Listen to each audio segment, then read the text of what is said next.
ప్రతిరోజు 1,70,00,000 వ్యూస్ తో తెలుగు వాళ్ళున్న ప్రతి చోటికి దూసుకుపోతున్న ఆదాన్ నెట్వర్క్ లో మీ బ్రాండ్స్ ని మీ వ్యాపారాన్ని ప్రమోట్ చేసుకోవాలనుకుంటున్నారా? అయితే కింద ఉన్న నంబర్ కి కాల్ చేయండి.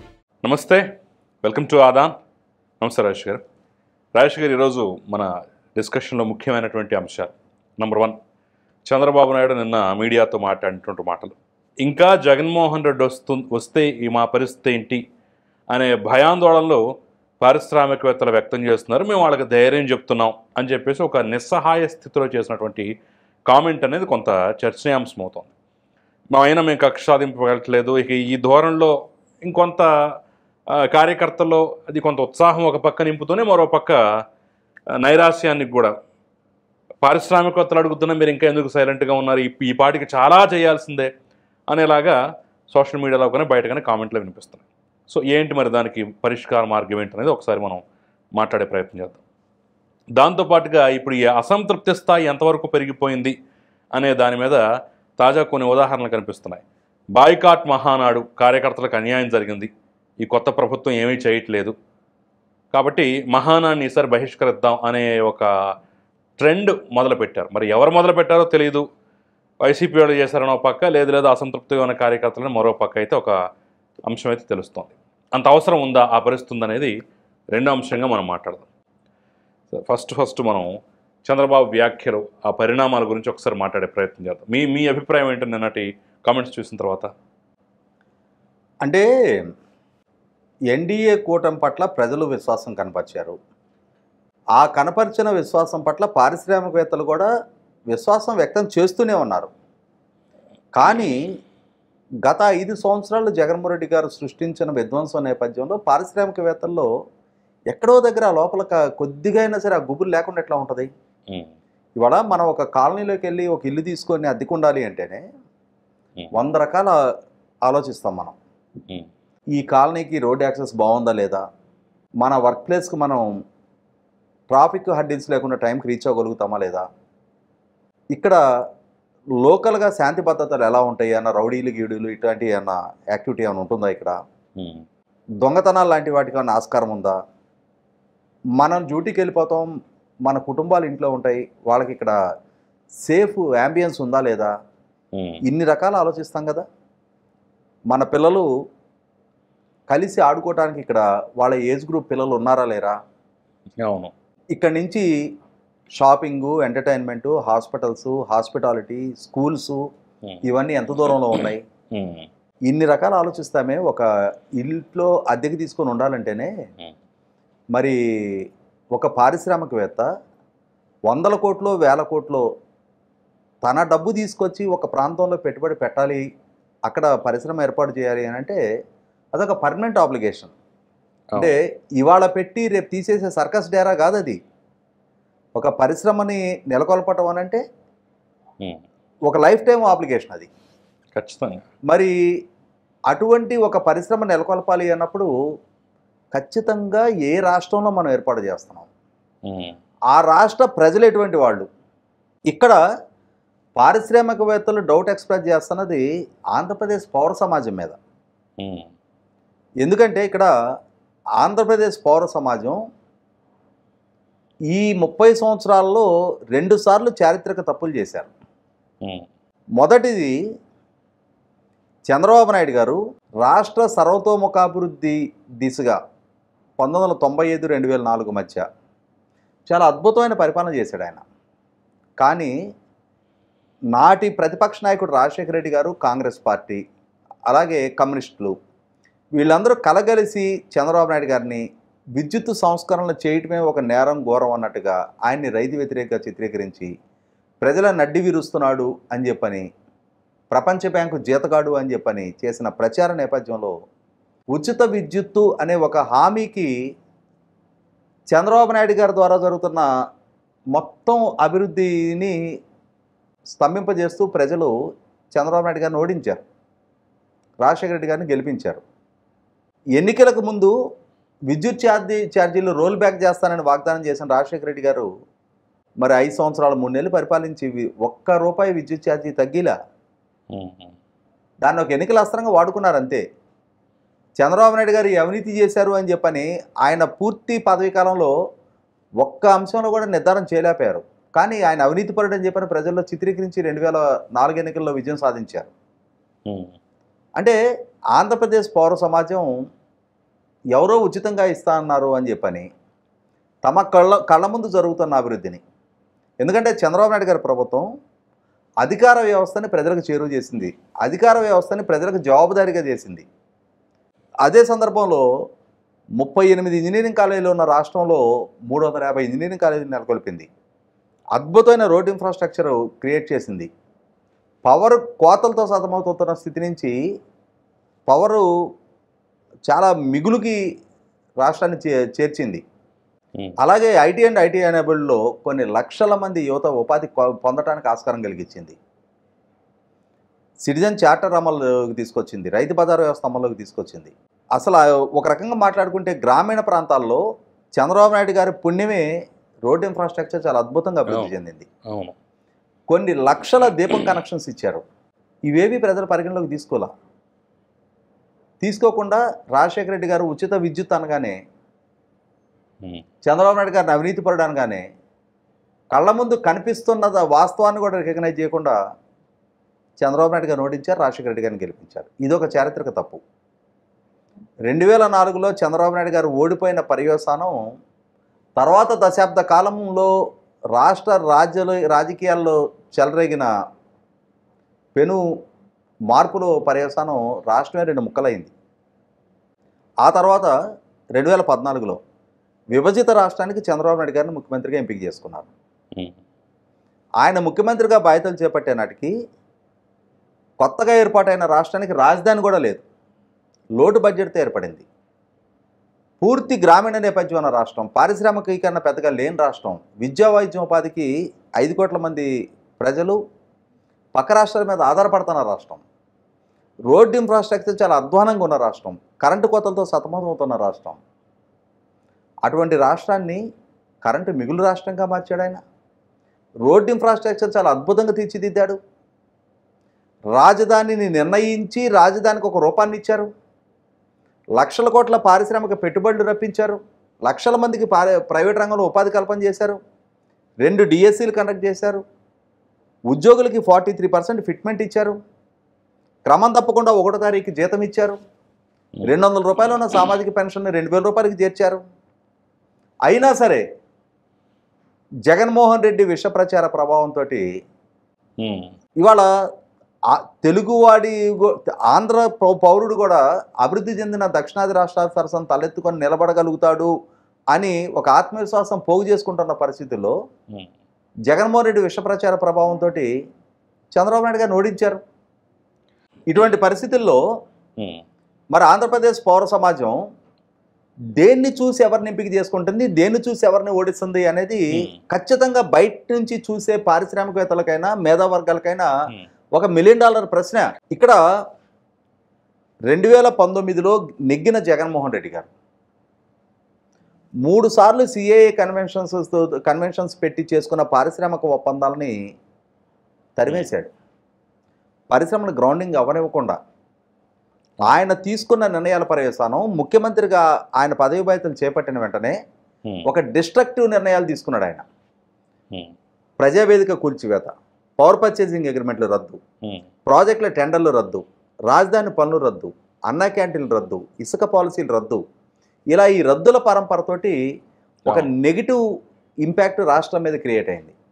ఆ క్రియేట్ అయిన పర్యవసానం రాష్ట్రంలో పెట్టుబడి పెట్టాలి అనుకున్న పారిశ్రామికవేత్తలు మొత్తం వెనక్కి వెళ్ళిపోయారు.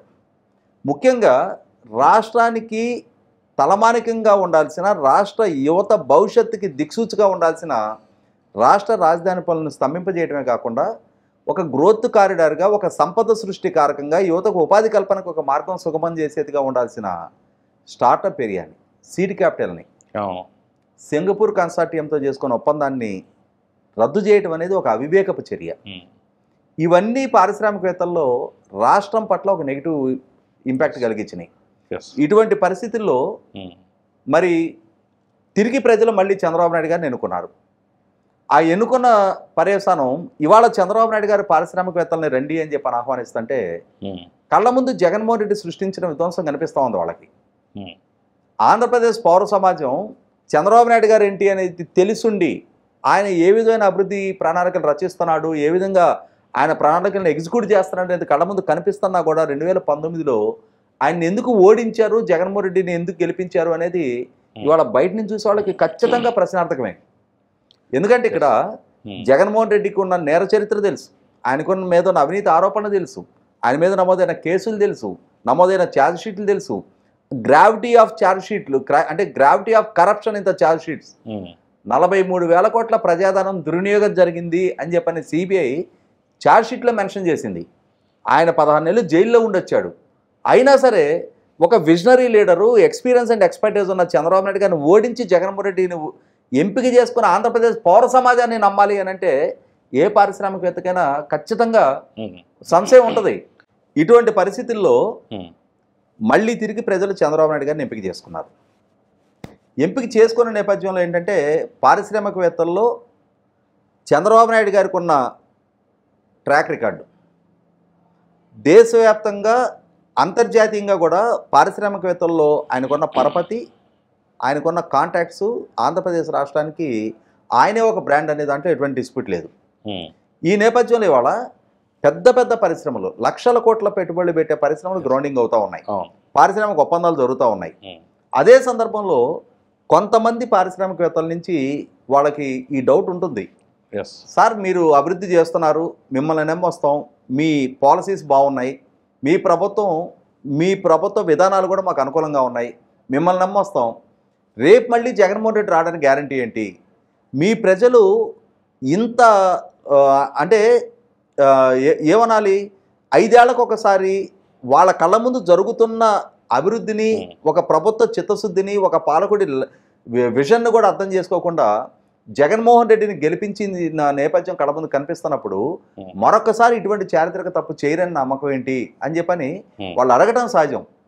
అయితే ప్రభుత్వం 100% వాళ్ళకి వివరణ ఇస్తూ ఉంది. ఎందుకు జగన్మోహన్ రెడ్డికి మళ్ళీ రాడు అనేది వాళ్ళకి చాలా వివరంగా ఎక్స్ప్లెయిన్ చేసి చెప్తా ఉన్నారు. ఎందుకనంటే ఇవాళ జగన్మోహన్ రెడ్డికి 2019-24 అనేది ఒక హనీమూన్ పీరియడ్. ఆయన మళ్ళీ తిరిగి ఆంధ్రప్రదేశ్ రాష్ట్ర రాజకీయ ముఖచిత్రం మీద కనపడకుండా పోవడానికి ఎక్కువ ఆస్కారం ఉంది.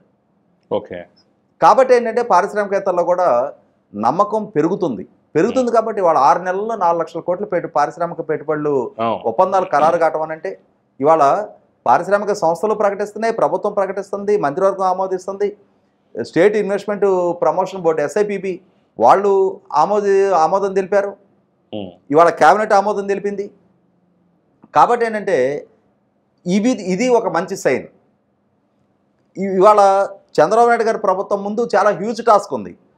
ఒకనాడు విభజన జరిగిన నేపథ్యంలో గ్రామీణ నేపథ్యం ఉన్న రాష్ట్రాన్ని ప్రమోట్ చేయడానికి ఆ రోజు రాష్ట్రానికి ఉన్న వనరుల్ని ప్రాతిపదికగా సన్ రైజ్ స్టేట్ అంటే ఈస్ట్ కోస్ట్లో ఉన్న రాష్ట్రం కావటం, ఈస్ట్ కోస్ట్లో సుదీర్ఘ తీర ప్రాంతం ఉన్న రాష్ట్రం కావటం, నీటి వనరులు, భూమి పుష్కలంగా ఉండటం, అద్భుతమైన మానవ వనరులు ఉండటం, వీటినన్నింటినీ ప్రమోట్ చేసి ఆంధ్రప్రదేశ్ రాష్ట్రానికి 2014-19 మధ్య ఒక బ్రాండింగ్ క్రియేట్ చేశారు.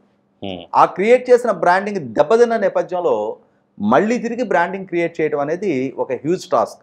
ఎందుకంటే కొత్త పరిశ్రమలు రాకపోగా రాష్ట్రానికి సంబంధించిన పరిశ్రమలు కూడా అంటే వాళ్ళ నేటివిటీని అంటే పుట్టినూరు లాంటి ప్రాంతాన్ని వదిలిపెట్టి అమర్రాజా బ్యాటరీ వాళ్ళ తెలంగాణ ప్రాంతానికి తరలి వెళ్ళిపోవడం అనేది ఒక నెగిటివ్ సంకేతం పంపించింది. ఇటువంటి స్థితిలో చంద్రబాబు నాయుడు గారు ఇవాళ తీవ్ర కృషి చేస్తూ ఉన్నారు. ఆ కృషి ఫలించి వాళ్ళ లక్షల కోట్ల పారిశ్రామిక పెట్టుబడులు గ్రౌండింగ్ అవుతూ ఉన్నాయి. 20 లక్షల ఉద్యోగ కల్పన చేస్తామని చెప్పని చేసిన వాగ్దానాన్ని మొదటి 6 నెలల్లోనే దాదాపు 4-5 లక్షల ఉద్యోగ కల్పన దిశగా అడుగులు పడతా ఉన్నాయి. 100% వీళ్ళ లక్ష్యాన్ని చేరుకునే దిశగా ఈ ప్రభుత్వం అడుగులేస్తుంది అనేది వాస్తవం. అదే నేను మీరు చెప్పిన పాయింట్ మరొక్కసారి నేను రిపీట్ చేస్తాను. ఇప్పుడు ఇన్ని లక్షల కోట్ల పెట్టుబడులు మన కళ్ళ ముందు కనబడుతున్నాయి. లులు తరిమేసింది అనుకుంది, కాస్త మళ్ళీ వచ్చింది. ఆ తర్వాత TCS ఏ భయం లేకుండా వచ్చేసింది. ఆర్సిలర్మిట్టల్ అని, నిప్పాన్ స్టీల్స్ అని, ఇలాంటివన్నీ గ్రౌండింగ్. అసలు BPCL అసలు అంత పెద్ద పెట్టుబడి కల్లో కూడా ఊహించలేనటువంటిది కూడా వచ్చింది. ఇప్పుడు ఈ ప్రశ్నలు అడుగుతున్నది వాళ్ళకి ఇవి కనిపించట్లేదా? అట్ ద సేమ్ టైం ఇంతమంది వచ్చారు కదా, వీళ్ళలో ఆ భయం లేదా? ఎలా అర్థం చేసుకోవాలంటారు? అంటే ఇప్పుడు ఎవరైతే గ్రౌండింగ్ అవుతున్న సంస్థలు ఉన్నాయో వాళ్లే మొదట్లో ఎక్స్ప్రెస్ చేసి ఉండొచ్చు ఈ భయాలు, వాళ్ళకే వివరణ ఇచ్చి ఉండొచ్చు. ఓకే, ప్రభుత్వం ఇచ్చిన వివరణతోటి కన్విన్స్ అయ్యి వాళ్ళు ముందుకు అడిగేసి ఉండొచ్చు. ఓకే, ఇప్పుడు ప్రాథమికంగా ఈ చర్చలు మొదలైన సందర్భంలోనే అమ్మో ఆంధ్రప్రదేశ్, అమ్మో ఆంధ్రప్రదేశ్ పౌర సమాజమా, అక్కడ మేము పెట్టుబడులు పెట్టం బాబోయ్, మీ వాళ్ళు రేపు మళ్ళీ ఎవరిని ఎన్నుకుంటారో తెలీదు, రేపు రోజున మా పెట్టుబడుల పరిస్థితి ఏంటి అని చెప్పనే భయం సహజంగా ఉంటుంది. కాబట్టి ఏంటంటే అటువంటి భయాందోళనలు వీళ్ళే రేకెత్తించు, వీళ్ళకే వస్తున్న వాళ్ళు కాదు, ఆల్రెడీ చేసిన వాళ్ళే చేసి వీళ్ళకే ప్రభుత్వం ఆ వివరణ ఇచ్చుండొచ్చు, ధైర్యం నింపుండొచ్చు. మీరు కేంద్రం మేము కలిపి కలగలిసి వాళ్ళ ప్రభుత్వాన్ని ఏర్పాటు చేస్తున్నాం, జగన్మోహన్ రెడ్డి చేసిన ఆర్థిక అరాచకాలు ఏంటి అనేది వాళ్ళ కళ్ళ ముందు ఉంది, జగన్మోహన్ రెడ్డికి ఉన్న నేర చరిత్ర ఏంటనేది కళ్ళ ముందు ఉంది, అతనికి ప్రజల నుంచి దక్కిన ఒక్క ఛాన్స్ని దుర్వినియోగం చేసుకొని తనకి తాను చెడ్డపేరు తెచ్చుకున్నాడు, రాష్ట్రానికి నష్టం చేశాడు, కాబట్టి ప్రజలు ఇటువంటి తీర్పు ఇచ్చారు. కాబట్టి ఇవాళ ఇంకొక జగన్మోహన్ రెడ్డి ప్రయోగం చేయడానికి పౌర సమాజం సిద్ధంగా ఉండదు, మీరు ధైర్యంగా అడుగు ముందుకేంటి అని చెప్పని వీళ్ళకే వివరణ ఇచ్చుండొచ్చు. కాబట్టి వీళ్ళు ఇప్పుడు ధైర్యం చేసి ముందుకు వస్తా ఉన్నారు. వీళ్ళు ఒక ట్రెండ్ సెట్టర్స్. ఇప్పుడు అంటే ఇప్పుడు ఇన్ని లక్షల కోట్లు పెట్టుబడులు పెట్టడం ద్వారా ఇప్పుడు ఆర్సిలర్ మెట్టర్ నిప్పాన్ స్టీల్స్ అనేది 1,40,000 ఓవరాల్ గా 1,61,000 కోట్లు పోర్టుతో కూడా కలిపి వాళ్ళ ప్రతిపాదన, అలాగే 95,000 కోట్లతోటి బీపీసీఎల్ ప్రతిపాదన. వీటి అంటే ఈ ఇంతింత పెద్ద సంస్థలు గ్రౌండింగ్ అవ్వటం అనేది ఖచ్చితంగా ఒక ట్రెండ్ సెట్టర్స్. వీళ్ళు రేపటి రోజున వీళ్ళని ఒక కేస్ స్టడీస్గా, కేస్ రిఫరెన్స్లుగా చూపించుకుంటారు. అంటే రాష్ట్రం వీళ్ళని ఒక బ్రాండ్ అంబాసిడర్లుగా వాడుకుంటుంది. మా రాష్ట్రంలో ఇంత పెద్ద సంస్థలు గ్రౌండింగ్ అవుతూ ఉన్నాయి, నిస్సంకోచంగా మీరు కూడా వచ్చి పెట్టండి. ఇవాళ Tata, Arcelor metal, Bharat petroleum ఇంత పెద్ద సంస్థలు గ్రౌండింగ్ అవుతున్నప్పుడు అదే ఆంధ్రప్రదేశ్ రాష్ట్రానికి ఒక బ్రాండింగ్, రాష్ట్రానికి వీళ్ళే ఒక బ్రాండ్ అంబాసిడర్లు. కాబట్టి ఏంటంటే ఇక ముందు ఇంత సంక్లిష్టత ఉండదు. రేపు దావోస్ పర్యటనకి వెళ్తా ఉన్నారు చంద్రబాబు నాయుడు గారు. ఆయనకున్న పరిచయాల రీత్యా సర్వీస్ సెక్టార్కి సంబంధించి కూడా చాలామందిని ఇన్వైట్ చేయడానికి ఆస్కారం ఉంటుంది. ఆల్రెడీ ఇప్పుడు టీసీఎస్ అనేది ఒక గుడ్ బిగినింగ్. అంటే చాలా కంపెనీలు ఇంకా లైనప్ అవుతాయి వైజాగ్. ఇప్పుడు మిలియన్ టవర్స్ని కూడా మళ్ళీ తిరిగి ఎస్సీజెడ్ నుంచి డీనోటిఫై చేసి అక్కడ మళ్ళీ ఒక 2.5 లక్షల స్క్వేర్ ఫీటు అందుబాటులోకి తీసుకొస్తారు అని అంటున్నారు. ఖచ్చితంగా ఇది రాబోయే రోజుల్లో ఒక మంచి సంకేతం పంపిస్తూ ఉంది రాష్ట్ర బ్రాండింగ్ పునరుద్ధరణ దిశగా. అలాగే స్తంభించిపోయిన అమరావతి పనుల్ని మళ్ళీ వేగం పుంజుకునే విధంగా చేయగలిగారు. ఆల్రెడీ టెండర్ ప్రాసెస్ బిగిన్ అయిపోయింది. రాబోయే 1-2 నెలల్లో వేల మంది ప్రతిరోజు అక్కడ నిర్మాణ రంగ కార్మికులు పనిచేసే ఒక పండగ వాతావరణం కనిపిస్తూ ఉంటుంది. అలాగే Polavaram project left bank canal పనులు 5 ఏళ్లలో స్తంభించిపోయిన పనుల్ని మళ్ళీ తిరిగి డీఫారెస్టేషన్ ద్వారా మళ్ళీ తిరిగి పనులు టెండర్ ప్రాసెస్ కంప్లీట్ అయ్యి మళ్ళీ పనులు మొదలయ్యాయి. డయాఫ్రమ్ వాల్ పనులు మొదలు కాబోతూ ఉన్నాయి. కాబట్టి ఏంటంటే రాష్ట్ర వ్యాప్తంగా సైమల్టేనియస్గా అభివృద్ధి సంక్షేమాన్ని సమపాలనలో కొనసాగిస్తూ ప్రభుత్వం అడుగు ముందుకు వేస్తుంది. కాబట్టి ఖచ్చితంగా పారిశ్రామికవేత్తల్లో ఉన్న భయాందోళనని పారదోలటంలో చంద్రబాబు నాయుడు గారి ప్రభుత్వం సఫలీకృతమైందనే భావించవచ్చు. ఈ ట్రెండ్ ఇలా కొనసాగుతుంటే ఇప్పుడు బాయ్కాట్ రాజకీయాల్లోకి వద్దాం. బాయ్కాట్ మహానాడు బహిష్కరిద్దాం అని చెప్పేసి అసంతృప్తి జ్వాలలు వ్యక్తం చేస్తున్న వాళ్ళు ఏదో ఒక పిలుపు నినాదిస్తున్నారట. అందరి నుంచి వచ్చింది, అందరూ అలాగే ఉన్నారని చెప్పేసి మనం అందరినీ ఒక గట్ట కట్టలేం కానివ్వండి. నిజమేనా, లేదంటే ఇది ఎవరో పుట్టించినటువంటి ఒక ఫేక్ ప్రాపగాండా? నిజంగా అలాంటి పరిస్థితి ఉందా? అంటే తెలుగుదేశం పార్టీ ఆవిర్భావం జరిగిన నాటికి నేను 9th క్లాస్లో ఉన్నా, నాకు 13వ సంవత్సరం. 42 సంవత్సరాలు చాలా సమీపంగా, చాలా క్రియాశీలకంగా తెలుగుదేశం పార్టీని పరిశీలిస్తూ వచ్చా, పాల్గొన్నా. తెలుగుదేశం పార్టీ కార్యకర్తల మనోభావాలు ఎలా ఉంటాయి అనేది చాలా ప్రత్యక్ష అనుభవం ఉంది నాకు. ఓకే, మనం బాహుబలి సినిమాలో కట్టప్ప గురించి మాట్లాడుకుంటారు కదా, మేము సింహాసనానికి బానిసలం అని చెప్పని. ఏ ముహూర్తాన్ని ఎన్టీ రామారావు గారు ఆ పసుపు జెండాని ఆవిష్కరింపజేశారో, ఏ ముహూర్తాన ఆయన పార్టీ ప్రకటన చేశారో, ఆయన చేసుకున్న అదృష్టం ఏంటి అంటే లక్షలాది మంది నీతి నిజాయితీ అంకితభావం కలిగిన పార్టీ పట్ల, నాయకత్వం పట్ల పూర్తి స్థాయి అంకితభావం కలిగిన కార్యకర్తల బలం ఆ పార్టీకి వనగూరింది. ఇవాళ నేను చాలా ప్రత్యక్షంగా చెప్పగలుగుతా, తెలుగుదేశం పార్టీలో అంతర్గత విభేదాలు ఉంటాయి, గ్రూపులు ఉంటాయి, కుమ్ములాట్లు ఉంటాయి. కానీ ఆ జెండా దగ్గరకు వచ్చేటప్పటికి ఆ జెండా సమూహితులను చేస్తా అందరినీ. ఇవాళ ఎన్డీఏ కూటమి ప్రభుత్వం ఏర్పాటు జరిగిన తర్వాత వైసీపీ పాలనా హయాంలో జరిగిన అరాచకాలు, విధ్వంసాలు, దాడులు, దౌర్జన్యాలు, ఎదుర్కొన్న అవమానాలు, దెబ్బతిన్న ఆర్థిక మూలాల నేపథ్యంలో చాలా వేగంగా ఇటువంటి చర్యలకు ఉపక్రమించిన వాళ్ళ మీద చర్యలు తీసుకోవాలి, వాళ్ళని కట్టడి చేయాలి, వాళ్ళకొక గుణపాఠం నేర్పి తీరాలి అని చెప్పని శ్రేణులు ఆశిస్తాయి. అదే సందర్భంలో నాయకుడు ఏం చెప్తున్నాడు అనేది అర్థం చేసుకొని రియలైజ్ అయ్యి ఆ నాయకుడి వెనక నడవటమే తెలుగుదేశం శ్రేణులకి దశాబ్దాల తరబడి అలవాటైపోయిన ప్రక్రియ. ఎస్, కొంతమందిలో భావావేశం ఉంటుంది, వాళ్ళని తప్పు కూడా పట్టను నేను. అది కొంతమంది దాన్ని ఇంకొంచెం ఎక్స్ట్రీమ్గా, ఎందుకంటే ఇప్పుడు సోషల్ మీడియాలో సర్క్యులేట్ అవుతున్న ప్రతి పోస్టు నేను చదువుతూనే ఉంటాను. నాకు 120 గ్రూపుల్లో ఉన్నా నేను. సో ఈ పోస్టులన్నీ నా దృష్టికి వస్తూనే ఉంటాయి. అయితే ఇక్కడ ఆలోచించుకోవాల్సింది ఏంటి అంటే, తెలుగుదేశం పార్టీ జగన్మోహన్ రెడ్డి చేసిన లాంటి తప్పు చెయ్యాలా? జగన్మోహన్ రెడ్డి ఏం చేశాడు? అచ్చెన్నాయుడు గారు, కోన రవికుమార్ గారు శ్రీకాకుళం జిల్లాలో, విజయనగరం జిల్లాలో మాన్సాస్ ట్రస్ట్ అంశంలో అశోక్ గజపతిరాజు గారి మీద కూడా కేసు నమోదు చేసి ఆయన్ని కూడా అరెస్ట్ చేయాలనుకున్నారు. కానీ గౌరవ హైకోర్టు ఆ కేసు క్వాష్ చేయడంతో అశోక్ గజపతిరాజు గారు అరెస్ట్ నుంచి తప్పించుకున్నారు. అచ్చెన్నాయుడు గారు, కోన రవికుమార్ గారు అరెస్ట్ అయ్యారు, జైలు పాలయ్యారు. విశాఖపట్నం జిల్లాలో అయ్యన్న పాత్రుడు గారు, ఆయన మీద కేసు నమోదు చేశారు, ఆయన అరెస్ట్ చేశారు. ఈస్ట్ గోదావరిలో నల్లమిల్లి రామకృష్ణారెడ్డి గారు, వెస్ట్ గోదావరిలో చింతమనేని ప్రభాకర్ గారు, కృష్ణా జిల్లాలో దేవినేని ఉమా గారు, కొల్లు రవీంద్ర గారు, పట్టావి, గుంటూరు జిల్లాలో దూరిపల్లి నరేంద్ర గారు, చిత్తూరు జిల్లాలో మధ్యలో ప్రకాశం, నెల్లూరు 2 జిల్లాల్లో మాత్రం కీలకమైన నాయకులు అరెస్టులు గాల. చిత్తూరు జిల్లాలో చల్లా బాబు గారు, కడప జిల్లాలో బీటెక్ రవి గారు, ఇప్పుడు మంత్రిగా ఉన్న రాంప్రసాద్ రెడ్డి గారు, అనంతపురం జిల్లాలో జేసీ ప్రభాకర్ రెడ్డి గారు, వాళ్ళ అబ్బాయి అస్మిత్ రెడ్డి గారు, కర్నూలు జిల్లాలో బీసీ జనార్దన్ రెడ్డి గారు, అఖిలప్రియ గారు, వీళ్ళందరి మీద కేసులు నమోదు చేశారు, అరెస్టులు చేశారు. మధ్యలో నెల్లూరు నారాయణ గారిని చాలా తీవ్రంగా మర్చిపోయా, నారాయణ గారిని అరెస్ట్ చేసి చిత్తూరు దాకా తీసుకెళ్లారు.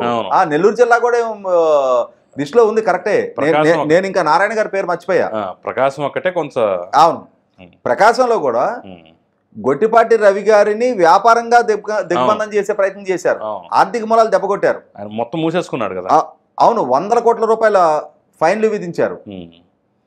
ఇటువంటి స్థితి నుంచి ఈ విధంగా కేసులు పాలు చేసావు, అరెస్టులు చేసావు. ఏం చేశాడు జగన్మోహన్ రెడ్డి గారు? ఏం నిర్ధారణ చేశారు? ఏం తప్పు చేశారు? వీళ్ళందరి విషయంలో నిర్ధారణ చేయగలిగాడు ఆయన. ప్రజల్లో సానుభూతి వచ్చింది తప్ప వీళ్ళు ఈ తప్పు చేశారని నిర్ధారణ చేయలేపాడు. వీటికి అన్నిటికీ పరాకాష్ఠగా చంద్రబాబు నాయుడు గారు అరెస్ట్, లోకేష్ని కూడా విచారణకు పిలవటం, భువనేశ్వర్ గారిని బ్రాహ్మణి మీద కూడా కేసులు నమోదు చేస్తామని బెదిరింపులు. కానీ అంతిమంగా సాధించింది ఏంటి ఆయన? అంతిమంగా సాధించింది ఏంటి అంటే ఆయన ఓటమి, తెలుగుదేశం గెలుపు. పవన్ కళ్యాణ్ గారిని ఆయన రాజకీయ కార్యకలాపాల నిమిత్తం విశాఖపట్నం పర్యటనకి వెళ్తే హోటల్ రూమ్కి పరిమితం చేసి దాడులు, దౌర్జన్యాలకు పాల్పడి అవమానకర రీతిలో ఆయన రాజకీయ కార్యకలాపాలు నిర్వహించుకోలేకుండా విశాఖపట్నం నుంచి బయటికి పంపించారు. ఏం సాధించారు? అటువంటి దుందుడుకు చర్యలు తెలుగుదేశం ప్రభుత్వం చేయాలా?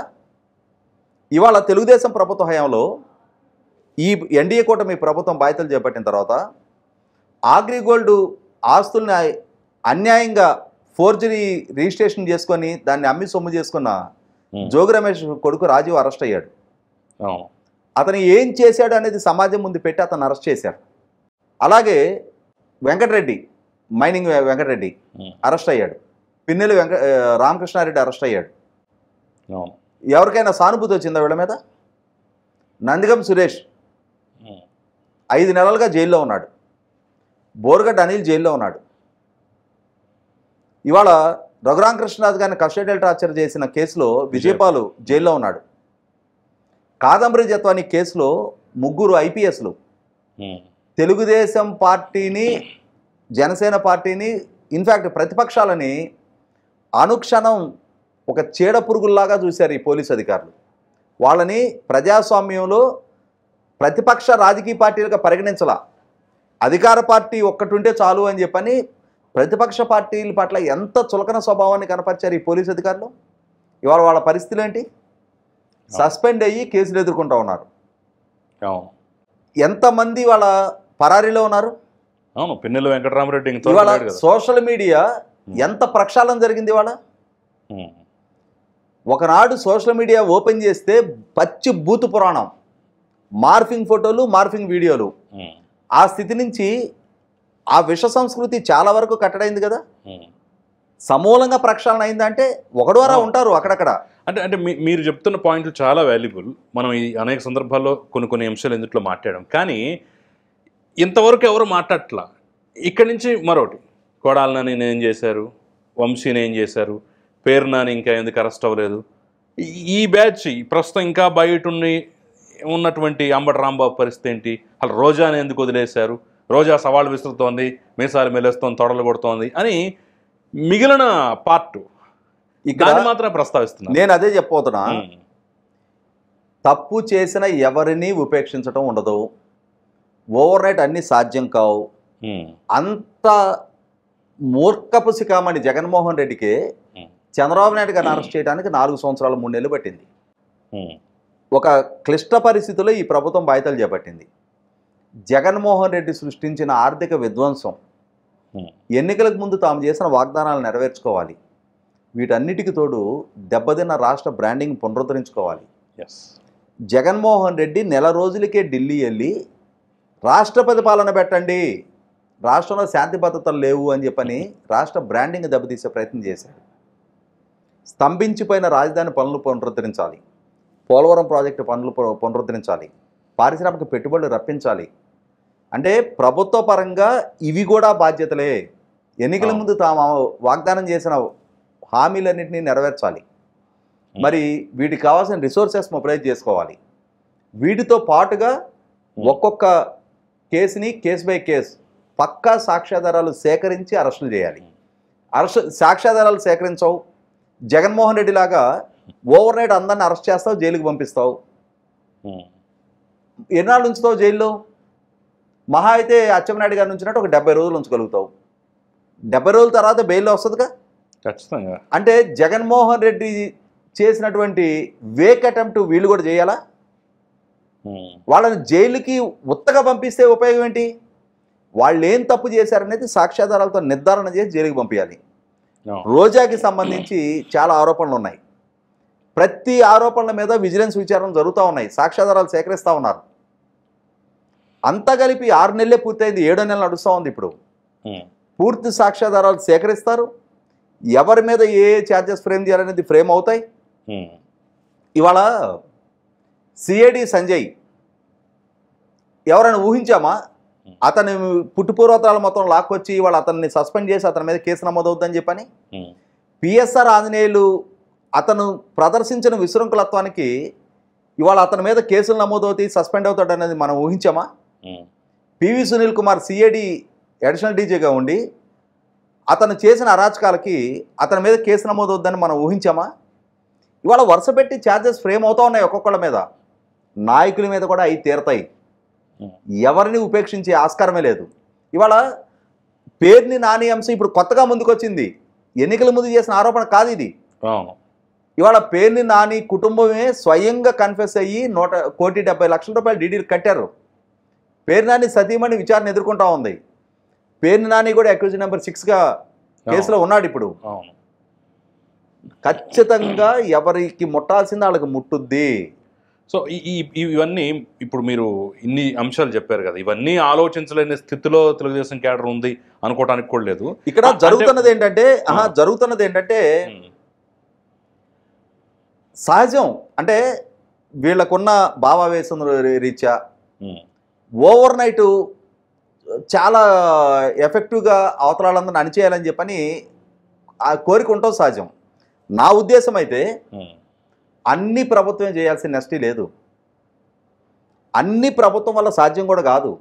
నీ ప్రత్యర్థి నిన్ను వేధింపులకు గురి చేశాడు. కొడాలి నాని నిత్యం అత్యంత జుగుసాకరమైన పదజాలం వాడాడు. 53,000తో ఓడించి ప్రజలకు తీర్పిచ్చారు. అక్కడ స్థానిక నాయకత్వం ఏం చేస్తుంది? స్థానికంగా వాళ్ళెందుకు అతని మీద చర్యలు తీసుకునే ప్రయత్నం చేయలే? అతన్ని తరిమి కొట్టే ప్రయత్నం వాళ్ళు ఎందుకు చేయలే? అతని వల్ల ప్రతి ఒక్కళ్ళ మనోభావాలు దెబ్బతిన్నాయి, గాయపడ్డాయి. వాళ్ళ స్థానికంగా శ్రేణులు ఒకనాటి తెగింపు ఇవాళ అంటే పౌర సమాజంలో వచ్చిన లైఫ్ స్టాండర్డ్లో వచ్చిన మార్పులు, లైఫ్ స్టైల్స్లో వచ్చిన మార్పులు, చదువుకుంటున్నారు, మెరుగైన జీవన ప్రమాణాలు చూస్తూ ఉన్నారు, అందరికీ పిల్లలు చదువుకుంటూ ఉన్నారు, పిల్లలు మంచి మంచి కెరీర్లు ఎంచుకుంటూ ఉన్నారు. ఇటువంటి పరిస్థితుల్లో ఒకప్పటిలాగా వీధి పోరాటాలకు సిద్ధం అవ్వగలిగే స్థితిలో శ్రేణులు లేరు. వాస్తవంగా చాలా పనులు శ్రేణులు చేయాల్సినవి. శ్రేణులు చేయాల్సిన పనులు ప్రభుత్వం నుంచి ఆశిస్తూ ఉన్నారు. ప్రభుత్వం సిస్టమేటిక్గానే వెళ్ళుద్ది. ప్రభుత్వం వీధి పోరాటాలు చేయదు. వీధి పోరాటాలు శ్రేణులు చేయాలి. ఇక్కడ ఏమవుతుందంటే వీధి పోరాటం చేయలేని పరిస్థితుల్లో ప్రభుత్వాన్ని డిమాండ్ చేస్తూ ఉన్నారు, ప్రభుత్వాన్ని నిందిస్తూ ఉన్నారు కొద్దిమంది. ఇదేమవుతుందంటే నేను ఎక్కడో కూర్చొని రాస్తా, నేను రోడ్డు మీదకి వెళ్ళి ఎవడి మీద కలబడతానా? నేను కలబడాలంటే 100 లెక్కలు వేసుకుంటా. కలబడితే ఏమవుద్ది? ఇప్పుడు ఏదో తెల్ల చొక్కా వేసుకొని తిరుగుతున్నాం, కేసు అవుద్దా? అంటే నా సేఫ్టీ గురించి 100 ఆలోచించుకునేవాడిని నేను కలబడతానా? ఇవాళ లెక్కలు వేసుకునేవాడు ఎప్పుడు కలబడ్డాం. వెనకటి రోజుల్లో వీళ్ళే కలబడ్డారు. ఇవాళ కొత్త జనరేషన్ యువత రాజకీయాల నుంచి దూరంగా ఉంటున్నారు. కొత్త జనరేషన్ యువత రాజకీయాల పట్ల ఆసక్తి ఉన్న వాళ్ళు కూడా ఒకనాటి యువతలాగా మూర్ఖత్వంతో లేరు. చదువుకుంటున్నారు, పాలిష్డ్గా ఉంటున్నారు, లైఫ్లో కంఫర్ట్ చూస్తున్నారు. అటువంటి పరిస్థితుల్లో ఒకనాడు జరిగిన వీధి పోరాటాలు ఇవాళ జరగవు. కానీ ఆలోచనలు ఆ వీధి పోరాటాల దగ్గరే ఉన్నాయి. ఉండి అవి జరగాలని కోరుకుంటున్నారు. జరగాలి వాస్తవమే. వీడు వెళ్ళడు, ఈ రాసేవాడు వెళ్ళడు, పక్కింట్లో వాడు వెళ్ళాలి. ప్రధానంగా జరుగుతున్నది అది.